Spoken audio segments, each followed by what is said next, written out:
안녕하세요. 하루필수 말씀 충전 하필 큐티 조종환입니다. 오늘 함께 나눌 하나님 말씀은 열왕기상 14장 21절에서 31절까지 말씀입니다.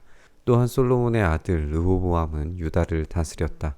르호보암이 즉위할 때의 나이는 41살이었는데 그는 주님께서 자신의 이름을 두시려고 택하신 성읍 예루살렘에서 17회를 다스렸다. 그 어머니의 이름은 나아마이며 암몬 여자이다. 르호보암의 어머니의 이름과 그 출신이 등장하는데요. 이 나아마, 암몬 여자라고 소개가 됩니다. 우리가 솔로몬의 첫 번째 아내가 이집트 이 바로의 딸이었다는 것을 생각을 해보면 그녀에게서 얻은 아들이 아니라 이 암몬 여자라고 하는 사실에서 오늘 본문의 의아함은 출발을 합니다. 솔로몬의 결혼 관계는 철저히 계산된 정치적인 것들 속에서 이루어졌으리라고 우리가 충분히 예상할 수 있죠. 그 정치적인 것들의 결과물들은 이방 나라들의 우상 숭배를 그대로 빨아들였습니다. 솔로몬 자신도 우상 숭배에 동참을 했죠. 그 결과 하나님을 경외할 줄 모르고 겸손할 줄 모르는 왕의 탄생을 막을 수가 없었습니다. 그리고 그의 악은 솔로몬과 정반대의 길을 걸어가게 된다는 점을 우리가 이 본문을 통해서 발견하게 됩니다. 이렇게 이 암몬 여자라고 하는 표현을 우리가 잘 주의 깊게 생각하면서 살펴봐야 됩니다. 우리가 오늘 읽은 본문의 맨 마지막에도 다시 한번 나아마 암몬 여자라고 하는 표현이 반복으로 나오게 될 겁니다. 유다도 주님께서 보시기에 악한 일을 하였다.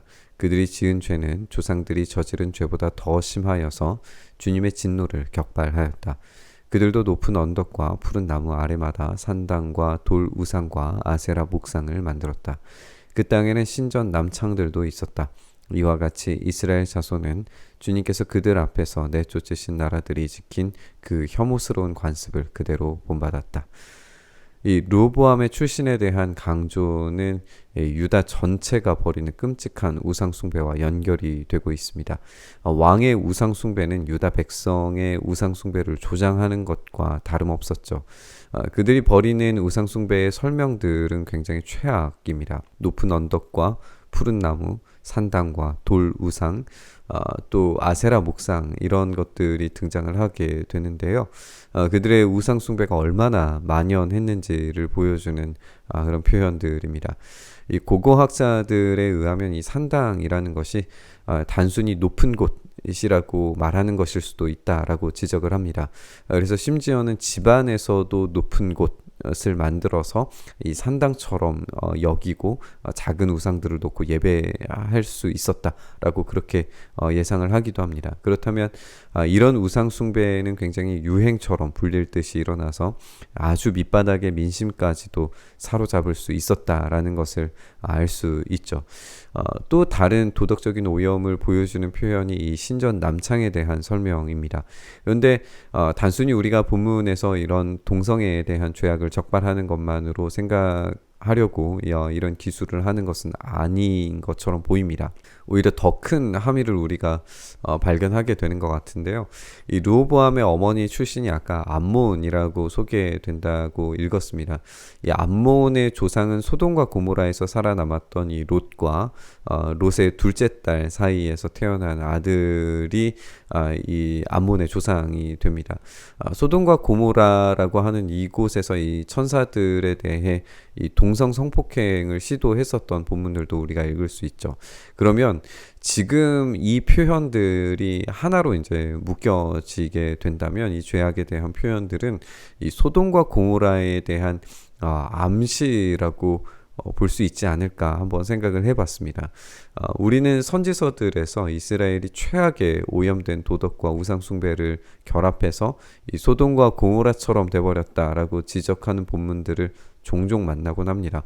오늘 본문도 그런 암시들을 주기 위해서 또는 이제 그런 암시들을 발견할 수 있는 암몬이라고 하는 국가의 모습과 또 이런 신전 창기에 대한 이야기들이 결합되고 있는 것을 우리가 보게 되는 것 같습니다. 르호보암이 즉위한 지 5년째 되는 해에 이집트의 시삭 왕이 예루살렘을 치러 올라와서 주님의 성전에 있는 보물과 왕궁의 보물을 다 털어갔다. 하나도 남기지 않고 다 가져갔다. 솔로몬이 만든 금방패들도 가져갔다. 그래서 르호보암 왕은 금방패 대신에 놋 방패를 만들어서 대궐문을 지키는 경호 책임자들의 손에 그것을 맡겼다. 왕이 주님의 성전으로 들어갈 때마다 경호원들이 그 놋방패를 들고 가서 경호하다가 다시 경호실로 가져오곤 하였다. 이 르호보암이 즉위한 후에 이 시삭의 침공을 기록하고 있습니다. 이 솔로몬과 이 시삭과의 관계는 사실 결혼 관계였죠. 시삭의 딸과 이 동맹을 맺었다라고 하는 표현들을 우리가 살펴볼 수 있기 때문에 물론 이제 동일한 인물은 아니지만 이스라엘과 이집트 사이에서는 이 결혼 관계, 이 동맹 관계가 있었다는 것을 우리가 알 수 있는데 르호보암과 시삭은 사실 이제 암몬 여자의 딸이기 때문에 이제 전혀 상관없는 관계들이 된 거죠. 그러니까 동맹 관계가 깨졌다라는 것을 우리가 알 수 있어요. 그렇기 때문에 이 깨진 동맹 관계 속에서 부유하지만 무능력한 왕이 다스리는 유다는 그야말로 치욕스러운 약탈을 당합니다. 솔로몬의 엄청난 부강함이 한순간에 사라져버리는 그런 허무함을 보게 되는 거죠. 솔로몬은 온갖 곳으로부터 금과 은과 보물과 지혜들을 수집하고 모았었지만 솔로몬의 아들 르호보암은 그 모든 것들을 잃어버리는 자입니다. 그리고 금 대신에 유사한 것으로 그럴싸하게 치장하는 것을 우리가 보게 되는데 이렇게 놋으로 만든 것이 이제 잘 닦아내면 이제 금처럼 반짝거릴 수 있기 때문에 이렇게 치장하는 모습을 보게 돼요. 그러니까 본질적인 것이 아니라 그럴싸하게 치장하는 그런 모습을 우리가 발견하게 됩니다. 르호보암의 나머지 행적과 그가 한 모든 일은 유다 왕 역대지략에 기록되어 있다. 르호보암과 여로보암이 살아있는 동안에 그들 사이에는 늘 전쟁이 있었다. 르호보암이 죽으니 조상들과 함께 다윗성에다가 장사하였다. 그의 어머니 나아만은 암몬 여자이다. 그의 아들 아비야가 그의 뒤를 이어서 왕이 되었다. 이스라엘은 끊임없는 전쟁으로 피폐해졌을 겁니다. 그들은 외부적인 적으로도 내부적인 우상 숭배로도 끊임없이 이 스스로를 파괴시키는 일을 멈추지 않고 있습니다. 그것을 바꾸고 뒤집을 수 있는 방법은 굉장히 간단하죠. 우상 숭배를 멈추고 유일한 그들의 왕이신 하나님만 의지하면서 복종하면 됩니다. 그런데 그들은 그런 우상 숭배를 멈추기는커녕 더욱 적극적으로 이 우상 숭배를 행함으로써 하나님의 진노를 사고 있습니다. 다시 한번 이 르호보암의 어머니 나아마가 암몬 여자라고 하는 사실이 소개되면서 르호보암의 통치 전체가 이 전쟁과 패배와 약탈당함과 우상숭배로 가득 찰 수밖에 없는 유사한 소돔과 고모라였다라는 사실을 보게 됩니다. 우리는 그의 아들의 이름이 아비야라고 하는 점에서 또 기시감을 느끼게 되는데요. 이 북이스라엘의 첫 번째 왕이었던 여로보암의 아들 이름 또한 아비야였습니다. 아비야라고 하는 이름의 뜻은 말 그대로는 여호와 하나님이 아버지시다라는 뜻이지만 르호보암이나 여로보암이나 이 하나님을 아버지처럼 섬기지는 않았어요. 우리가 내일의 본문에서 아비야 또한 하나님을 제대로 섬기지 않는 모습을 보게 될 겁니다. 그렇다면 이 죄악과 저주스러운 심판의 결과들을 끊고 새로워질 수 있는 방법이 무엇인지 그들은 고민하지 않았고 순종하지 않았고 따르지 않았다라는 사실을 보게 되는 것 같습니다. 정말 단순하게 우상을 버리고 오로지 하나님 한 분만 예배하는 것에서부터 새로운 시작을 맞이할 수 있었는데 그런 일들을 하지 않는 거죠.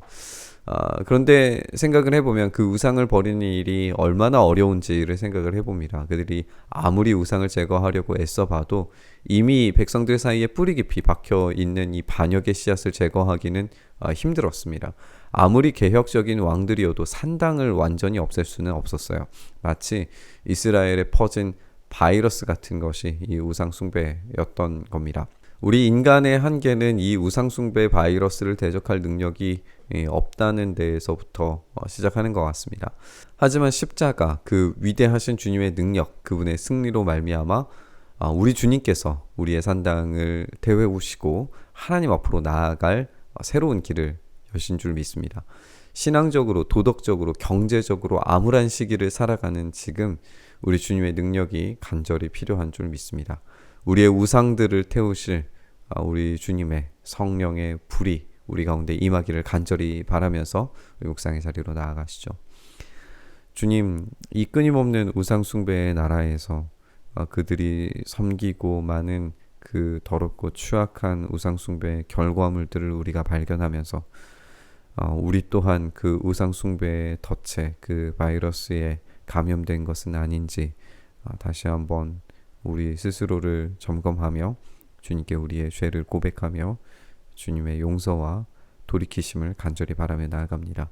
주님의 그 십자가 놀라운 사랑과 능력 안에서 우리의 모든 죄악과 우상숭배들이 불태워지고 주님께 온전히 돌이켜서 하나님의 놀라우신 능력만이 우리의 삶에 온전히 드러나도록 주여 역사하여 주시옵소서.